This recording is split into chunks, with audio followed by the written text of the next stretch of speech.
नमस्कार। प्रादेशिक समाचार के साथ मैं शीला कुमारी। पहले मुख्य समाचार। ईडी ने छत्तीसगढ़ शराब घोटाला मामले में रांची में की छापेमारी। आईएएस विनय चौबे और संबंधित अधिकारियों के ठिकानों पर मारा छापा। 20 नवंबर को होने वाले दूसरे चरण के मतदान के लिए नामांकन पत्र भरने का आज अंतिम दिन। एनडीए और इंडी गठबंधन के कई प्रत्याशी भर रहे चुनावी पर्चा।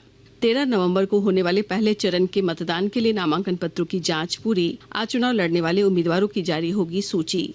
मतदाता जागरूकता को लेकर पूरे प्रदेश में चलाया जा रहा है अभियान। और धन्वंतरी जयंती पर आयुर्वेद दिवस आज। प्रधानमंत्री ने कहा, स्वस्थ जीवन शैली बनाए रखने के लिए आयुर्वेद हमेशा उपयोगी।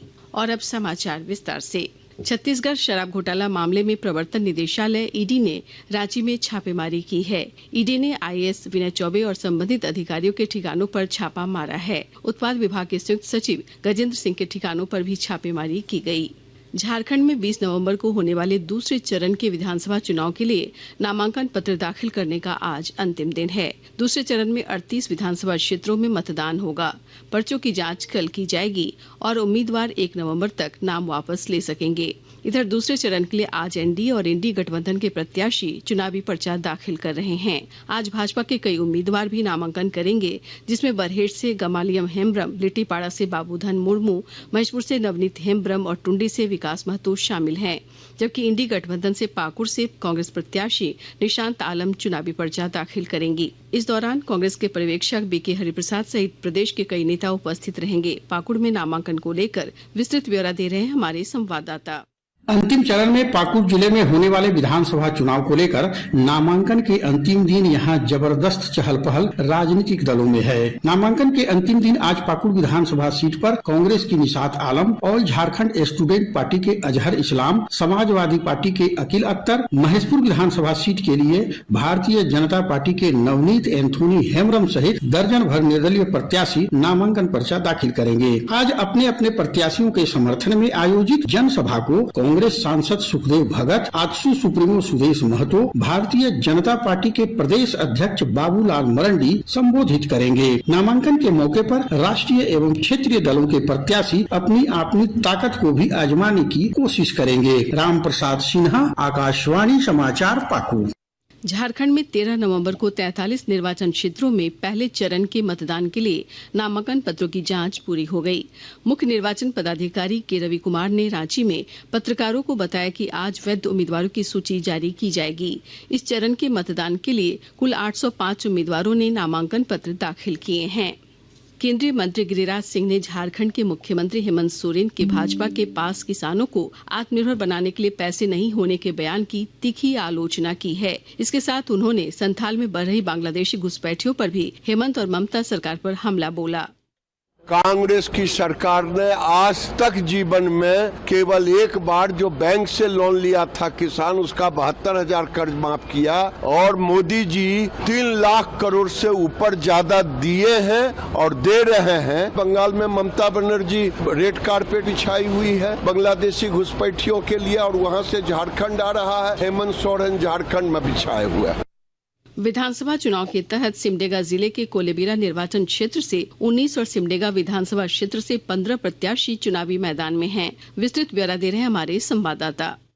विधानसभा चुनाव के तहत सिमडेगा जिले के सिमडेगा विधानसभा क्षेत्र से 15 और कोलेबिरा विधानसभा क्षेत्र से 19 प्रत्याशी चुनावी मैदान में हैं। सिमडेगा से भाजपा के श्रद्धानंद बेसरा, कांग्रेस के भूषण बाड़ा, झारखंड पार्टी की आइरीन एक्का आदि चुनावी मैदान में हैं। वहीं कोलेबिरा से कांग्रेस के नमन बिक्सल कोंगाड़ी, भाजपा के सुजान चोजो मुंडा, झापा के विभव संदेश एक्का आदि ने नामांकन पत्र भरा है। 30 अक्टूबर को नाम वापसी की अंतिम तिथि के बाद प्रत्याशियों की सूची तय हो जाएगी। मनोज कुमार सिन्हा, मनु, आकाशवाणी समाचार, सिमडेगा। आकाशवाणी के ताजा तरीन समाचारों के लिए आप हमारी वेबसाइट newsonair.gov.in पर लॉग ऑन कर सकते हैं। ताजा समाचार X handle @AIR news alerts और Facebook page all India radio news पर भी उपलब्ध है। आप प्रादेशिक समाचार एकांश के X handle @AIR news _Ranchi और फेसबुक, इंस्टाग्राम पेज तथा YouTube channel AIR news Ranchi पर भी हमारे बुलेटिन सुन सकते हैं। प्रादेशिक समाचार आप आकाशवाणी रांची से सुन रहे हैं। विधानसभा चुनाव में मतदान प्रतिशत बढ़ाने को लेकर राज्य में विभिन्न जागरूकता कार्यक्रमों का आयोजन किया जा रहा है। जामताड़ा जिला प्रशासन द्वारा आज वोट फॉर रन कार्यक्रम का आयोजन किया गया, जिसमें जिले के अधिकारियों और विभिन्न विद्यालयों के छात्र छात्राओं ने भाग लिया। इस दौरान मतदाताओं को मतदान करने की शपथ दिलाई गई। इधर हजारीबाग में 100% मतदान को सुनिश्चित करने को लेकर जिला प्रशासन स्वीप सेल द्वारा आज से 2 दिवसीय आर्ट 81 आधारित फेस्टिवल का आयोजन गांधी मैदान में किया जा रहा है। कार्यक्रम के माध्यम से हजारीबाग के कला प्रतिभाओं को अपनी प्रतिभा दिखाने का एक शानदार अवसर प्रदान किया जा रहा है। जिला निर्वाचन पदाधिकारी नैन्सी सहाय ने कहा कि जिला प्रशासन चयनित प्रतिभागियों को पुरस्कृत भी करेगा। भारतीय साइबर अपराध समन्वय केंद्र ने दूसरों के बैंक खातों का इस्तेमाल कर अवैध भुगतान प्रणालियां बनाए जाने के प्रति सचेत किया है। अंतर्राष्ट्रीय संगठित साइबर अपराधी धन शोधन के लिए ऐसे बैंक खातों का इस्तेमाल करते हैं। गृह मंत्रालय के अनुसार हाल में पुलिस के छापों में पता चला है कि अपराधी गैर कानूनी डिजिटल भुगतान प्रणाली के माध्यम से साइबर अपराधों को अंजाम दे रहे हैं। एक रिपोर्ट। साइबर अपराधियों द्वारा फर्जी खातों को विदेशों से नियंत्रित किया जाता है और इनके जरिए अवैध भुगतान प्राप्त किए जाते हैं। इन खातों को आपराधिक और अवैध लेन देन के लिए अंतर्राष्ट्रीय गिरोहों को उपलब्ध करवाया जाता है, जहां वे लोगों से अलग अलग तरीके से धोखाधड़ी कर धन एकत्र करते हैं। इन फर्जी खातों में जैसे ही धनराशि प्राप्त होती है, अपराधियों द्वारा उसे वैसे ही अन्य खातों में स्थानांतरित कर दिया जाता है। भारतीय साइबर अपराध समन्वय केंद्र ने नागरिकों को सलाह दी है कि वे अपने बैंक खाते, कंपनी पंजीकरण के प्रमाण पत्र या उद्यम आधार पंजीकरण के प्रमाण पत्र किसी के साथ साझा न करें। नियमों का उल्लंघन करने वाले ऐसे बैंक खातों में जमा अवैध धनराशि के कारण गिरफ्तारी सहित कानूनी कार्रवाई हो सकती है। नागरिकों को किसी भी साइबर अपराध की सूचना तुरंत हेल्पलाइन नंबर 1930 या cybercrime.gov.in पर करनी चाहिए।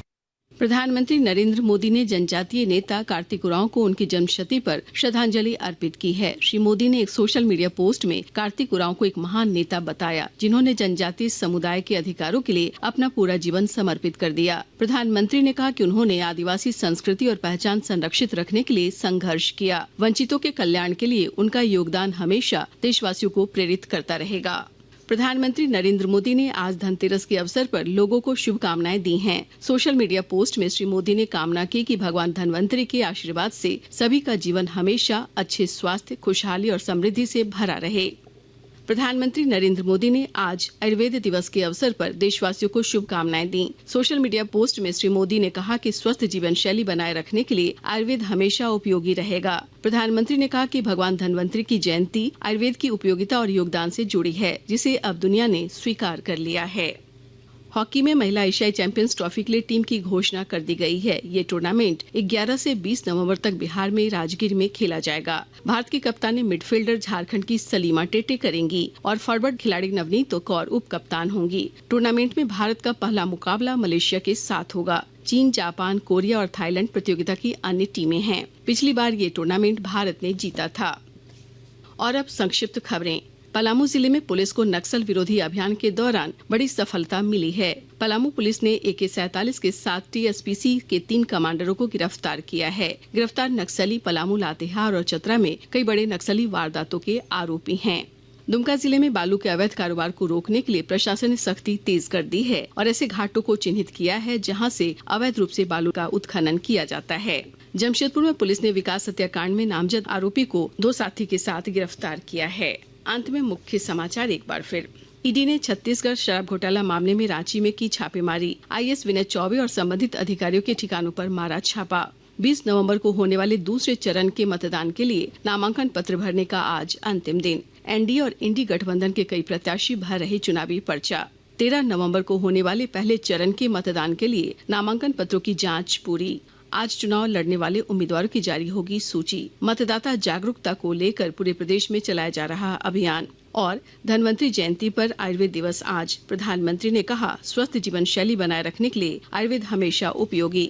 इसके साथ ही आकाशवाणी रांची से प्रादेशिक समाचार का ये बुलेटिन समाप्त हुआ। नमस्कार।